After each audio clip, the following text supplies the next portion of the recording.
சிவகணங்கள் சிவகணங்களுக்கு தலைவராக நந்தி தேவர் விளங்குகிறார். அதேபோல் சிவபெருமானின் மகனான கணபதி கணங்களுக்கு அதிபதி, அனைத்து கணங்களையும் வழிநடத்துபவராக இருக்கிறார். அதனால்தான் அவருக்கு கணபதி என்ற பெயர் வந்தது.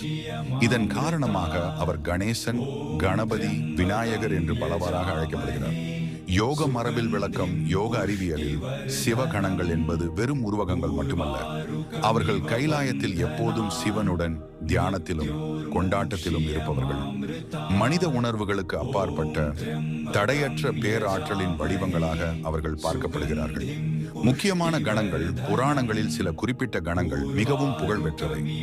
நந்தி விசுவாசத்தின் அடையாளம், பிருங்கி சிவனை மட்டுமே போற்றும் தீவிர பக்தர், சண்டிகேஸ்வரர் சிவபெருமானின் நிர்மால்யத்தை காப்பவர், வீரபத்திரர் சிவபெருமானின் கோபத்திலிருந்து உருவான மாபெரும் கணம்.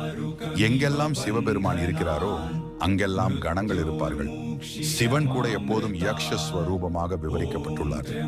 யக்ஷா என்றால் தெய்வீக ஜீவன், தெய்வீக ஜீவன் என்றால் வேறு எங்கிருந்தோ வந்தவர் என்று பொருள். சுமார் 15,000 ஆண்டுகளுக்கு முன்பு சிவன் திபெத்தில் உள்ள ஒரு ஏரியான மானசரோவருக்கு வந்தார். இது டெதிஸ் கடலின் எஞ்சியவற்றில் ஒன்று. இது மனித நாகரிகங்களின் பிறப்பிடமாக கருதப்படுகிறது. இன்று இது கடல் மட்டத்திலிருந்து சுமார் 15,000 அடி உயரத்தில் உள்ளது.